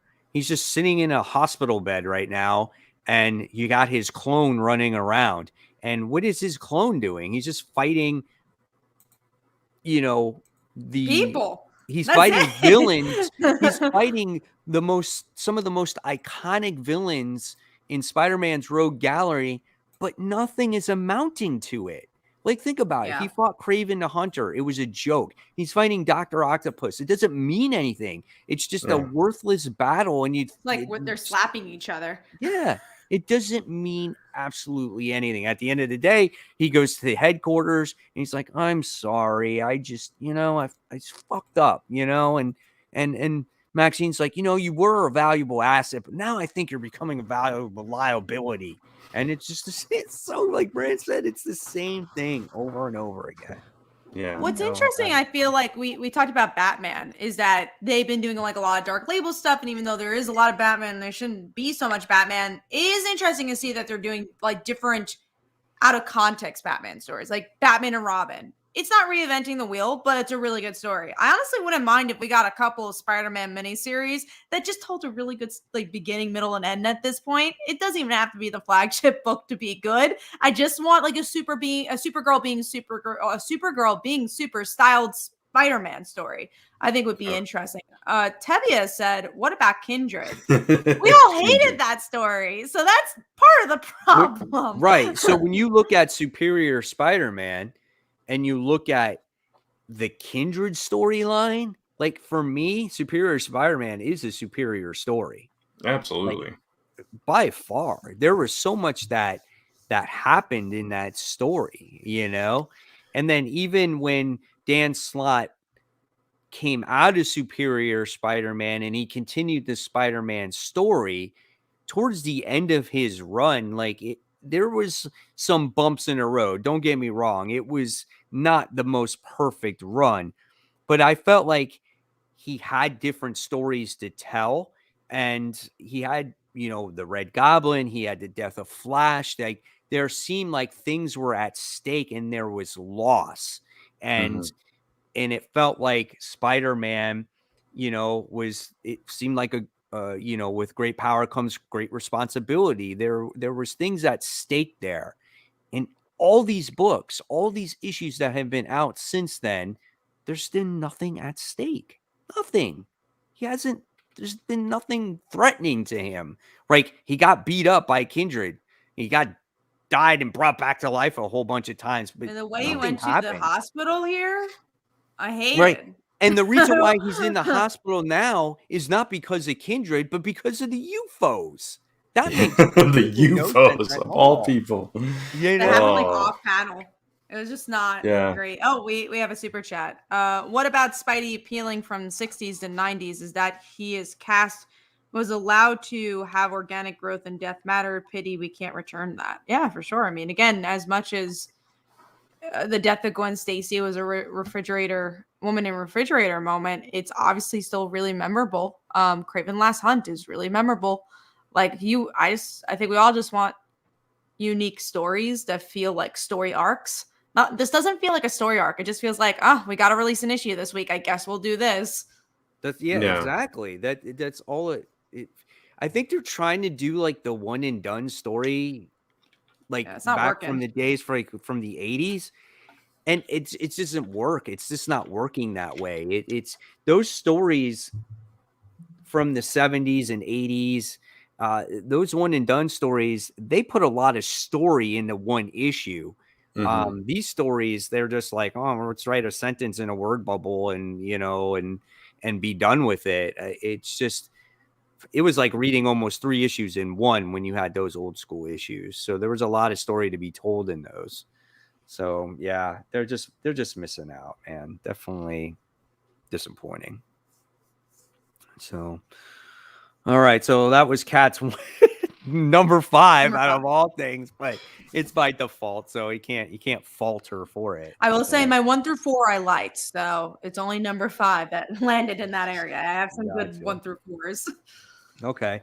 So we talked about both of these issues, so now let's just go on to our number 4. What is my number 4? Oh, no. Number 4 was a book we talked about that you guys didn't like. Mine was Detective Comics. So, Kat, what was your number 4 then? Mine was Batman. We already talked about it. Brant? Mine was Thor, number 20. Mainly just for the ending, honestly. The confrontation between him and Odin was good, and him kind of challenging him, and kind of claiming his authority over Asgard. I like that whole thing. Yeah, I like that. I like that aspect of it, and dealing with like who this God of Hammers is, and is it a myth? Is it a real person? And then the revelation of who exactly that is was not something I ever saw coming. So that I thought that was a really nice swerve, and I'm really interested to see where that takes us from here. So yeah, I thought the whole issue was interesting. It was solid. Yeah, I thought it was totally that last part, that cliffhanger. I was like, oh my God. Now, do you think it will actually take more of a form than what it is right now? I mean, I feel like visually you would want it to, right? Because it's going to be weird. But that was cool. That cliffhanger was interesting. I know with issue 750, they said there's a big event because of this. So because of this moment, that's going to lead to whatever supporting character is going to die. So that will be interesting. But I felt like the Odin and Thor stuff really made this issue for me personally. Yeah, absolutely. Yeah, I agree. And I like how Loki stepped in and tried to, say, guys, you need to put away your differences. We got bigger problems to deal with here. So I love that. And man, Nick Clayton's artwork is so good. It fits this story so well, But yeah, I'm looking forward to this whole thing, and I hope we do get a better visual than just that as we got at the end. But it kind of makes sense as it's kind of like it seems like it's evolving, because at first the hammer was kind of acting on its own by being more heavy, and then it disappeared, and then it was causing all these murders. Now it's taking some shape of form. So hopefully it's just not some electricity type thing. Yeah, You know, right. it makes sense why it is, because it's, thunder, lightning, Yeah.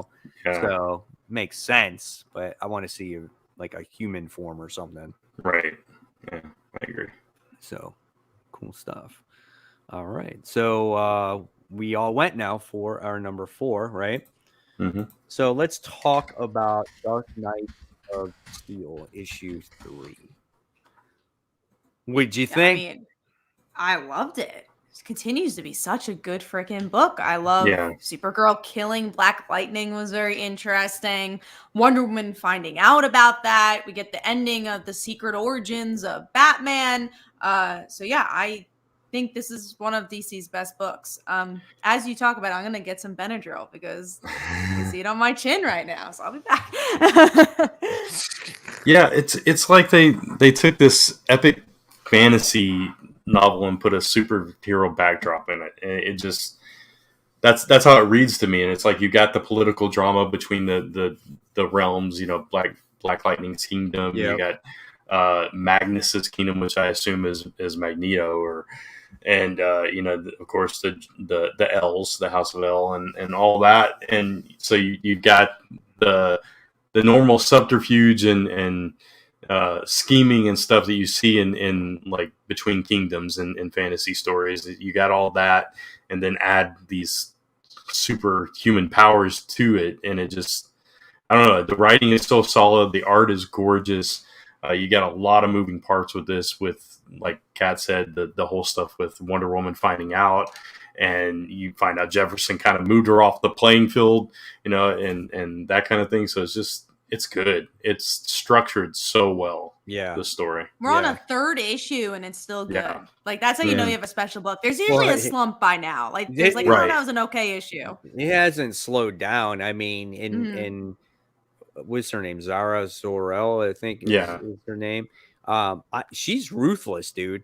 She's like out for blood. And because of her, it's going to cause a straight out war between all these kingdoms. And then it will be also interesting to see what happens with Batman as well. Like, is he going to stay with Superman, or are they going to separate themselves? Like, I'm very curious about that also.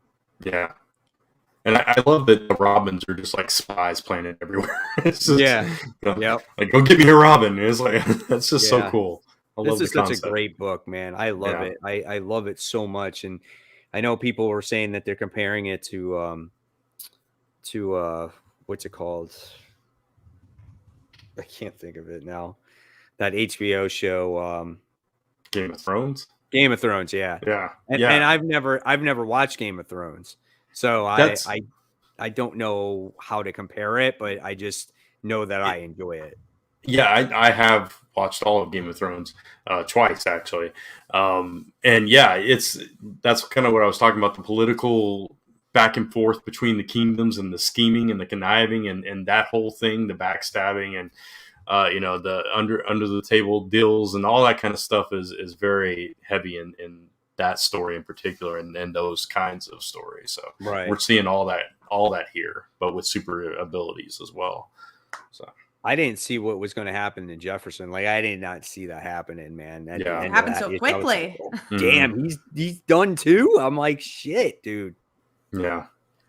Yeah. In those kind of stories, especially like referencing Game of Thrones, people in power, they don't last long for that reason. It's so funny. But yeah, definitely a great book. So, all right. And that was your... Oh, no, that was just a book we were just talking about that. All right. So let's talk about Captain Marvel issue 35. This was one of the other books I didn't get a chance to read this week yet. I feel like this arc should be better than it is. It's just like they have so many cool team up possibilities and they're not actually using the characters like Miss Marvel and what's her face? The other person who was Miss Marvel. The old Miss Marvel. Whatever. They got a lot of cool characters that are connected to Captain Marvel, and they're not utilizing them. Yeah.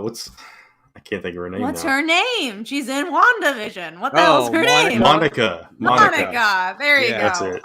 Monica's in it, and there's cool yeah. characters, and they hardly What- interact with each other. What is her name now? She's another one that's gone through so many different names. Is Oh, it, I don't even know at this point. Is it Photon? Is it Photon or is it? I don't know. Whatever her name is now. I know she was Photon. She was like Spectrum or something like that. I don't know. Yeah, I don't remember. Anyway, yeah, I agree. I was like really disappointed with this issue. I've been disappointed with the past few.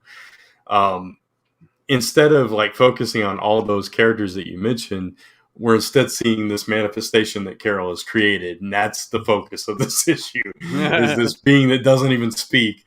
It's like, okay, what is this going on? But yeah, you get all those characters freed in this issue, and they're still just like, who are you? Who am I? What am I doing? Who is that? And that's all that was like, what are we doing here? And then at the end, it's like, okay, Avengers and Guardians show up. Let's have a battle. And it's like, okay, this is kind of cheesy now. So, yeah. I'm glad I didn't read this one yet. It's very skippable. This is a skippable arc, most likely. We'll see where it ends up going. We do have a comment from Bear F about Dark Knights of Steel. Could have potential spin-off sequels. I hope so. I want to see more of this. Like, give me this world. I'd love to see more. But only if Tom Taylor's writing it. Like, I don't know if I need other people to write it, but I love Tom Taylor to explore more of it. I would love to see a book just about the Robins. I just love that, or just a book about Wonder Woman and Supergirl. There's a ton. There's so many of them. That you could do. Yeah. I think it's very popular. Look, DC's got a sequel. Injustice had 5 years of a sequel. I do not see this ending anytime soon. Yeah. I really do think we're going to get a sequel announcement or a spin-off series very soon. That would be cool. I'd love that. Look at White Knight. I mean, that's a franchise that's continuing too. He signed that exclusive deal for a reason, and it's kind of funny how he signed that exclusive deal. I mean, granted, he has Nightwing and he has, Superboy, but it felt like this one was like the icing on the cake to guarantee him that exclusive contract. Yeah. And all his books are selling off the shelves. Like every single book is in that top 10 or number 1. I think there was one week where all 3 of the top 3 was his books. Like they're selling like hotcakes, and that's why they gave him that deal, because for sure they're like, oh look, we're gonna give someone an exclusive contract that can actually sell comic books. Yeah. Tom Taylor is DC Comics right now. Like, I don't want to say that. There are obviously a lot of great creators, but I think he is like, he's the Brian Michael Bendis of DC Comics right now, I should say. Yeah, or the Jeff Johns, whatever. Yeah, he's that caliber. Yeah, absolutely. It's like he was the Scott Snyder. He was the Jeff Johns, and now it's him. He's the guy in place. Absolutely. All right, so we talked about. So let's dive into our number 3. My number 3 was a book we just talked about. That was Thor. Brant, what was yours? Mine was Superman, Son of Kal-El, number 6. Oh, nice. 6. We are. Yeah, so this there was a lot of cool moments in this. The overall story was fine. It's what they're battling Bendix and the stuff that happened over in Gamora, and because that all ties into Jay and everything that happened on the Kent farm, and so that was fine. But the things that really sold me on this issue was the interaction between John and Jay, the interaction between Damian and Jay, and Damian and John, Lois, all those little moments throughout this issue were just nice. It was just good, heartwarming, character building, sweet moments between each and every one of these characters that just made it feel more grounded and real, even though we're dealing with a Superman, So I love the perception of Damian, figuring things out, and his conversation with John, both John and Lois. And there goes Mike. Mike's like, I don't want to be spoiled. Right. Both John and Lois being disconcerted by Damian's smile, and just little things like that But going with the overall story with finding out Jay's ties to Gamora and his mom and finding out that she's possibly still alive and that whole thing, and learning more about his powers and it's just, this was a really rich issue for a really rich book. Yeah, no, this is so solid for everything you said. That's all the things I like too. So I'm just gonna echo what you said. Good stuff. So since Mike's not here, we'll take over for a hot second. So yeah, that was actually my number 3 as well. So I think we're just gonna jump into Prussian Lobo. I think is next. Okay. Yeah. Well, it is Superman, but we'll right. So we just Lobo. talked about that. Yeah. So we'll do Prussian Lobo. Yeah. That's fine. And also because Mike doesn't read Prussian Lobo, so it'd be the easier one to talk about. Right. Yeah, Prussian Lobo. This is the ending, and I wasn't so satisfied. And it's interesting because in the end, they literally say that. It's like, you thought you were gonna be satisfied, guess again. It's like, I get the point, but that doesn't mean I didn't want to be satisfied. Right. It's like the ending of her, which is just a springboard. Like, okay, we're gonna tell more stories with her. That's fine. But I agree with you. There was no satisfaction with this particular story itself because we were left on the fence with, oh, is she with Katie or not? What exactly is she going to be doing? Was anything solved with Lobo? Not really. So, yeah, it was a little underwhelming in that regard. And this was probably one of the weakest issues for me of the entire run. So yeah, I could agree with that just because, like you said, like you wanted to see the Katie stuff and it just didn't end up happening. We're also seeing what's going on with Mike. So far, his internet's out, so we don't know if we'll get him back. We'll see. We're guaranteed to the end anyway, so we'll just get to it. Hopefully, he can at least give us his 2 and 1 if he can't make it. So yeah, that was Crush and Lobo. Upset with that one. I thought at least make number 5 this week. That's why Spider-Man took his spot. Gotcha. Yeah, I was just, I don't know. I think I wanted something different. Like those first couple of issues of this, I was like, oh, this is so good. And then the deeper we got into the Lobo story and the prison part, the less interested I was. And I wanted back what we had gotten at the beginning. And we never circled around back to that, unfortunately. So. Yeah. No, I agree with that. So let's move on to our number 2 picks. So what was your number 2? Mine was Inferno, number 4. I know you dropped this, right? Or never? I did. I don't know. Yeah. Okay. I picked up issue 1. That's it. Yeah. So this was kind of the culmination of everything that was going on with Moira, and it took us to places that I don't think we were really expecting. And hopefully you don't mind spoilers. And we've already said we're going to spoil it for I won't be else. reading it, so it's good. Yeah. So I mean, it's kind of clear from my panels this week that Moira wanted to cure all the mutants, and that's kind of what her whole motivation was. But it was because she saw what was coming and that the mutants would never win. It was always going to be either the machines or the humans that defeat them. And the interesting thing here is they made Moira human and then banished her. And so they didn't kill her because people stepped in and stopped that. But she's no longer a mutant. She can't be resurrected. She's lost her arm because Mystique cut it off for some reason, just to torture her, I think. So really sad ending for Moira, and not where I saw it going at all. Emma stepped up and was like helping them, so she kind of like, that's where it's leading into this Immortal X-Men series. That's kind of where we left off, where everybody knows Professor X and Magneto's secrets now, and so it's an even playing field. And they're at a disadvantage going into this new series, whatever this may be.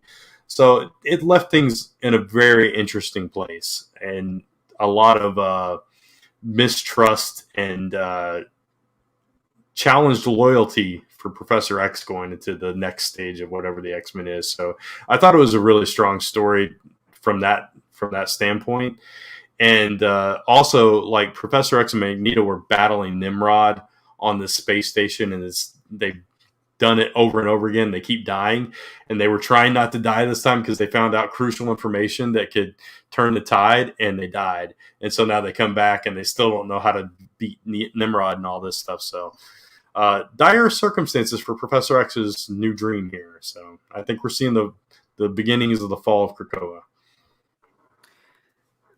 So we'll definitely see how that leads into Destiny X, like Bear F Mhm. said in the comments. But new type JB Lee has a super chat and says, I do want Miss Marvel, to interact with Phyla Vel, aka the gay Captain Marvel, because I do find it interesting that Kamala seems to attract lesbian besties with Viv and Zoe. Look, she's a great straight ally. She loves her gay best friends. Yeah.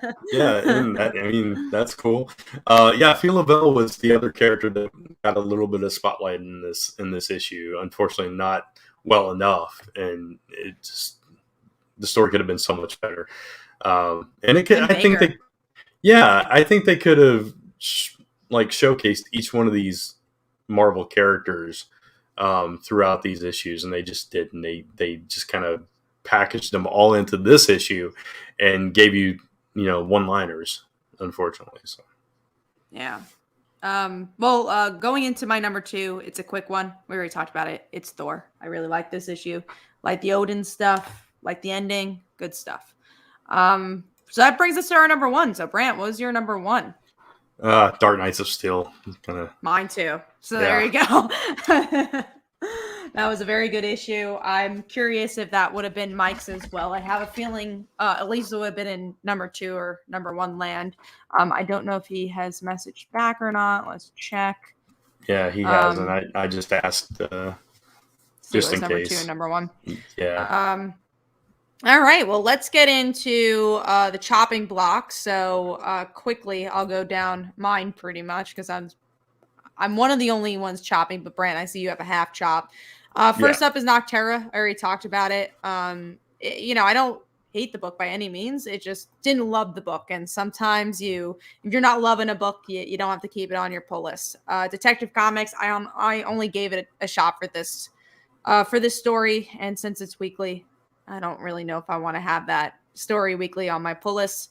And then after that was Elektra, Black and White and Red. Art was actually really good. It's just an anthology book, which I tend not to have on my pull list. The only anthology book I do have is Batman Urban Legends, and that's mostly because you get the Bat family members you normally don't see in other titles. So at least I feel like there's a reason to pick it up, and obviously big story moments like Tim Drake coming out as bi and stuff like that. So things actually happen in the anthology. Like this coming week, we have Zatanna showing up, so that's going to be cool. But yeah, the Elektra one, there's not much story to it. They're just shorts that have really good action and art, but nothing enough for me to pick up another issue.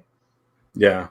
I haven't excuse me, I haven't been tempted to try any of these Black, White, and Red books yet. So it wasn't even a choice for me. But yeah, Detective It is was the same. interesting that Elektra, out of all characters, was getting one. So I was like, oh, Yeah. that's cool.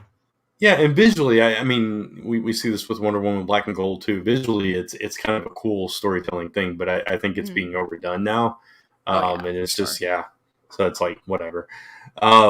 If I heard great things about it, I'd check it out. But yeah, Detective Comics for the same reason you said, basically. It's just, I don't know that I'm invested enough in that story to keep that on there with it being weekly. So.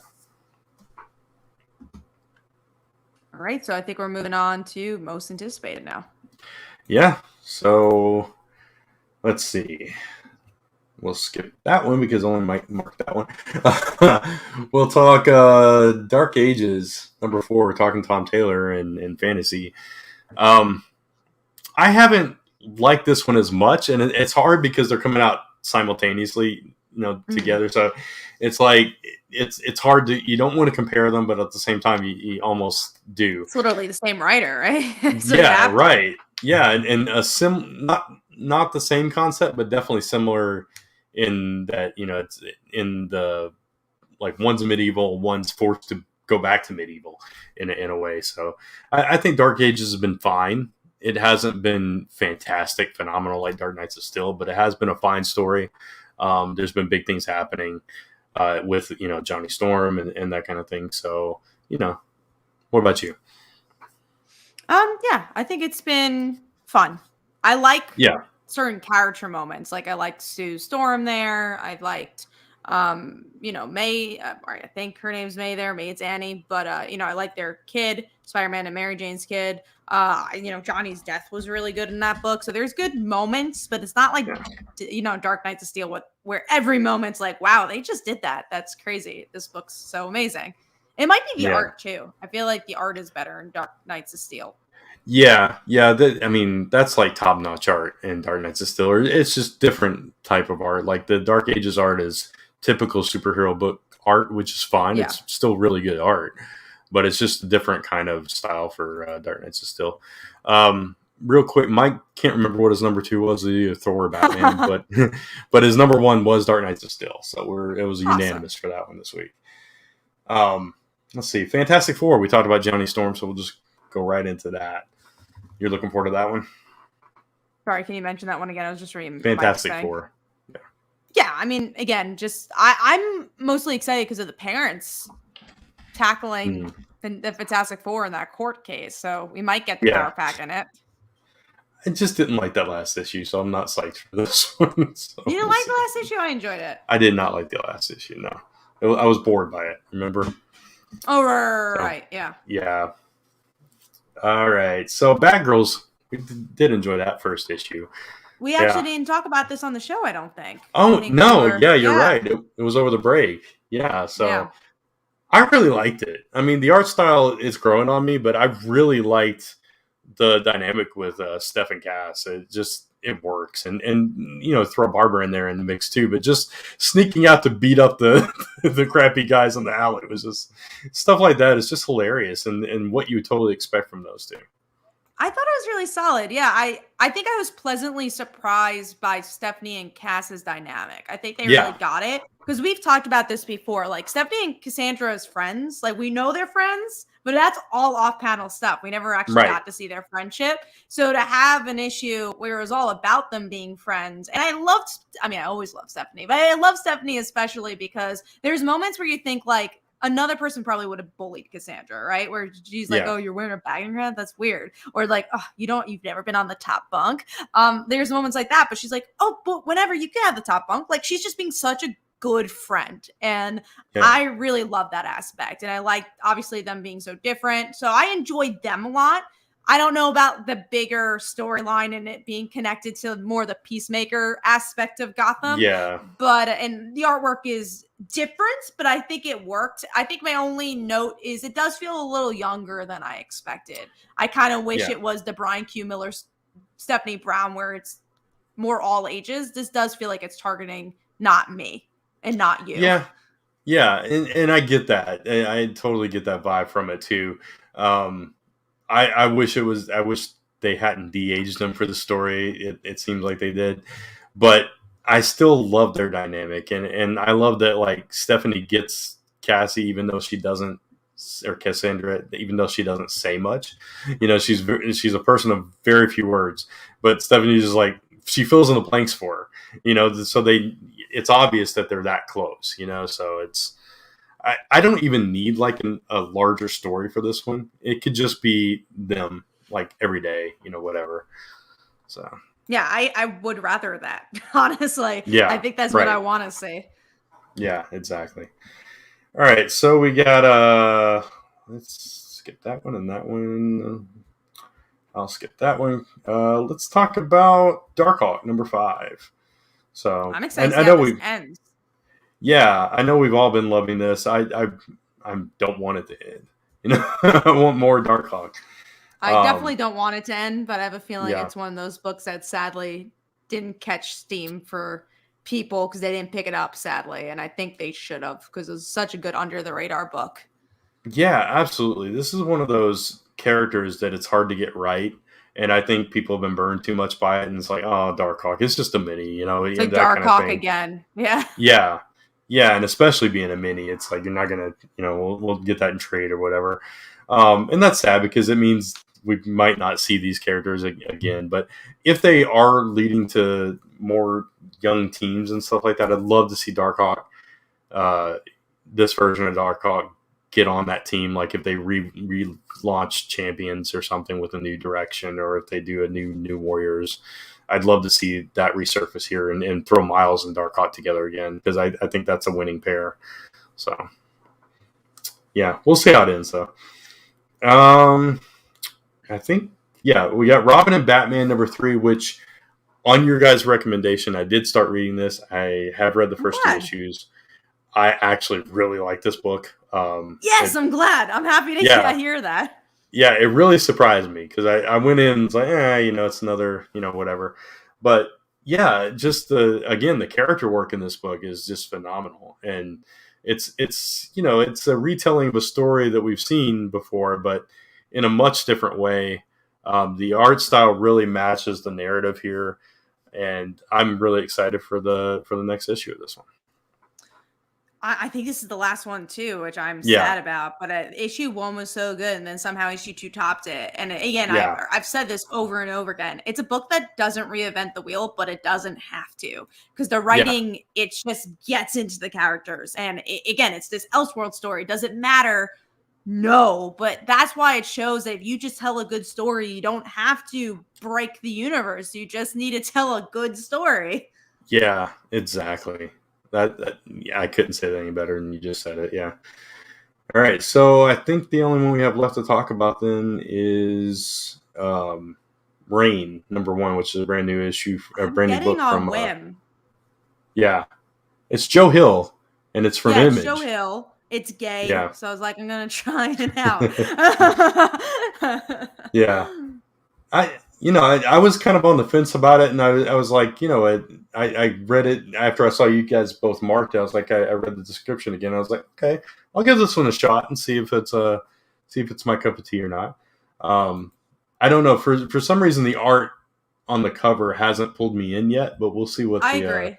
We'll see what the actual story is about and kind of judge it from there. But I've been kind of, I think Lock and Key is the only Joe Hill book that I've really kind of gravitated towards, and I've tried some of the others, and just nothing has grabbed me quite like that. So hopefully this one will, but jury's out. I adored Basket Full of Heads. So it's just totally not my thing. Right?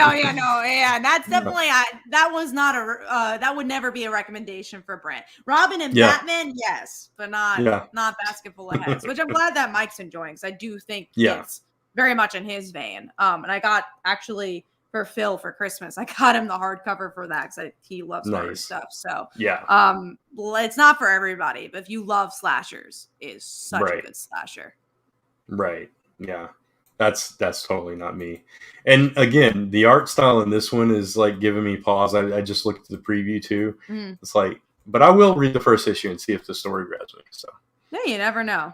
I feel like I haven't tried out enough indie issue ones, because I'm so picky. I really have to love the description. But this one's like, I was a little bit on the fence with, but I'm like, you know what, Joe Hill, let me give it a shot. Right. If anything, it's in your collection. You got the first issue. Exactly. Yeah. But that's it for most anticipated. So. All right. So we are wrapping up the show. Brant, I know you at least have a pre-launch page to share. You want to share that and anything else? Yeah. So I was just pulling that up so I can screen share it here. Bloom Pretty is a mature fantasy comic coming soon from Last Summer Press that is written by my wife, Lisa. And it's going to be an all-female creative team. Carola Borelli is on the art. Warnia, I cannot pronounce her last name, is on the colors. They've got, looked them up. They've got tons of credits, and they're fantastic. Got some really cool variant covers coming also from female artists. And it's just it's a cool story, as the page here says, a story of romance, obsession, murder, and plant people. How can you go wrong? And I'm not going to do the full pitch yet until we're closer to it, and Lisa can do a better job at the pitch for it. But if you like any of those things, and like I'd say like a Game of Thrones level of maturity in certain degrees, not so much the gore in this one, but in other areas, then you're going to like this. And it's something new from us, and we're really excited about it. We've gone all out with this one. We've, gone the whole gamut of editorial teams, sensitivity readers, beta readers, all this stuff. We are putting so much behind this one. We're so excited for this. You can check the pre-launch page out at bloomprettycomic.com, and that will also be the link that will take you to the Kickstarter when it does go live. And you'll be hearing a lot more about this in the weeks to come from me. Awesome. And I also do have a Kickstarter coming out for a book that's already been on stands, and that is the Dancer issue 2 this time around. So we've had a Kickstarter for issue 1. Over 500 backers backed that one. So, we hope that the same people and even more people check this one out. It's about a dancer/assassin who's forced to deal with her childhood trauma of witnessing her parents' death. So very excited for this one. It's been a long time coming to finish this miniseries, so it's nice to kind of get closer to wrapping it up. It's all been done. It's literally just putting it on our docket to get a Kickstarter. And what better time than January, the beginning of the year. So I have the Dancer, and then Phil will have Haunting issue 4 for his campaign, and we launch on the same day. So that'll be January 24th for the launch date. So you could check out the pre-launch page. So there's the link for that. And By Visibility Volume 2 submissions end this Friday. So if you are writing your scripts or getting your portfolio ready, this is the time to do it. Other than that, that is it for me. Anything else for you, Brent? I just typed out link wrong, but other than that, yeah, Go to I left off the website. I left off the Y. Sorry about that. Here is the correct link for Bloom Pretty. No, I think that's it. I'm working on a bunch of different Kickstarter pages for a bunch of cool projects coming up that I'm sure I will talk about, including cats. So we'll talk more about those as they are closer. So. Awesome. Well, thank you guys. We are back for Comic Book Weekly, and Yes. we will see you next week. Bye. Bye, everyone.